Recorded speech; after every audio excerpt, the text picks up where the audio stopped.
Hey everybody, just getting some of the beds ready to go here for some of our annual plantings. We made these 3 raised beds last year, and then it took too long. It was too late in the season, so we basically just stuck some annuals in them, some beets, some carrots, some peas, and some amaranths. Good luck, little plants.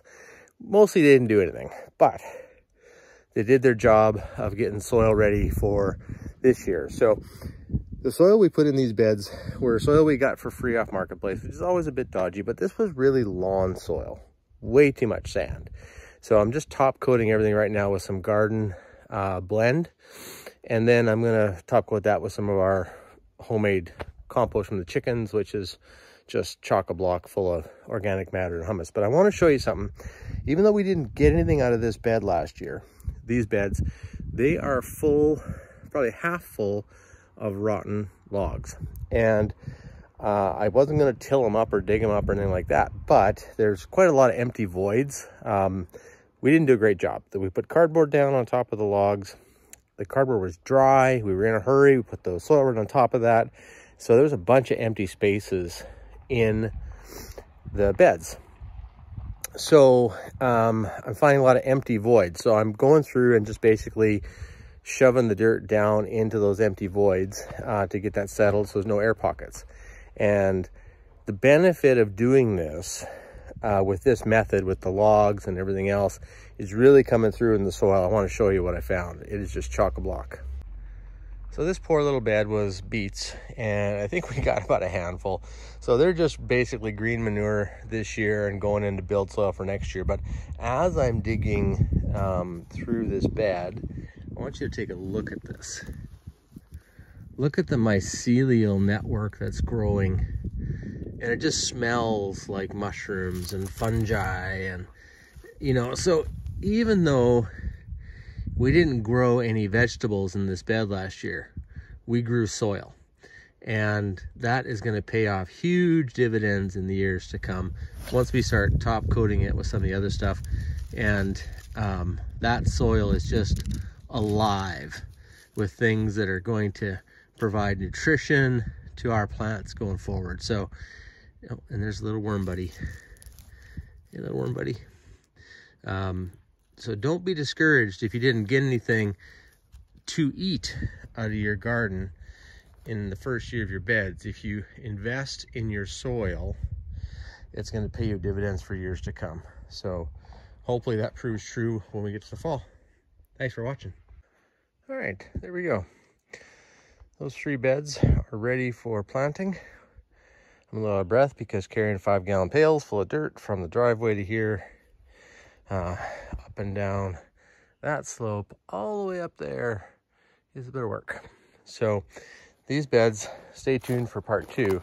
We're actually going to be creating a squash tunnel trellis starting from the inside of this bed, going to the inside of this bed. So a trellis that's going to allow us to grow squash over top of that. Oh, there's Mother Nature looking down on us. Squash vertically, and we'll grow squash in this bed, tie it up and put it in the trellis as well. But that'll leave the outside edges of these beds for us to grow annuals. Carrots and beans probably will grow in there on both sides. So stay tuned for that. Yet another project to be built in the never-ending project list. It's awesome. Thanks for watching. Let's do a check-in on the greenhouse. See how Vanessa's doing in her greenhouse. Oh my goodness. Say hi, hun. Hi, hun. What have you done? I've moved all of the plants that we saved from last fall in our little hot box that you had made. Moved them all to the greenhouse now, and only 2 have died because I forgot to water them. But everybody else is doing. I cut up the dead in a bunch of them. Ivies are amazing. Geraniums are amazing. We'll see. We'll see what lives. So what have you planted in here? Okay, so we have a citrus tree. This is I'm not reading that name. It is a Washington navel orange. It's got blossoms on it. Little So leaves are starting to exciting. pop. Hello, Rezzy. Hello, baby. planted some bare root strawberries and some strawberries. Our peach tree. Oh, that's exciting. It smells so good. It's so beautiful. And I've been taking a little paintbrush and I've been pollinating them to ensure that we get some good pollination. And our other citrus tree over here. Do you remember, did we get the same kind, Tony? I think that's a mandarin. This one's a mandarin, yep. Cool. Pretty cool, eh? What's going on over there? Oh my gosh. Okay, so I went crazy yesterday and I started a bunch of plants from seed because we want to get a little bit of head start, and I want to see how this whole starting from seed thing in a greenhouse that's mostly finished works. So yeah, we planted squash, lots of different kind of squash, celeriac, kohlrabi, yeah, zucchinis, acorn squash. I had a whole bunch of seeds that were like florist sunflowers. Planted a bunch of those, so let's see if they pop up. There'd be like beautiful colors like red and orange, and I think there's a green one in here too. Amazing sunflowers. Yeah, and today I did, oh my gosh, what do you all have in your tomatoes? I wanted to start some in our little starters too. Cardoon.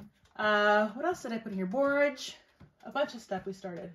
Cool. Extra. And then, of course, in this bed, we started our tomatoes today, which is exciting. And we have these awesome panels from when Tony did the roof in the greenhouse to give it a little extra heat in here to keep that soil nice and warm. To hopefully they'll start to sprout. Cool. That the tomato plant was a source of a bit of heat today. A little bit, because Tony's confusing, but trying to figure out where to plant figured stuff. it out. Yeah. And of course, the greenhouse does still. So, yeah, and this is actually, Tony took the tip, or we had the greenhouse take the tip off of one of our fruit cocktail trees. I think that was a plum, right? That's a plum. Yeah, and so let's see if they're supposed to start from cutting. So we'll see if it roots.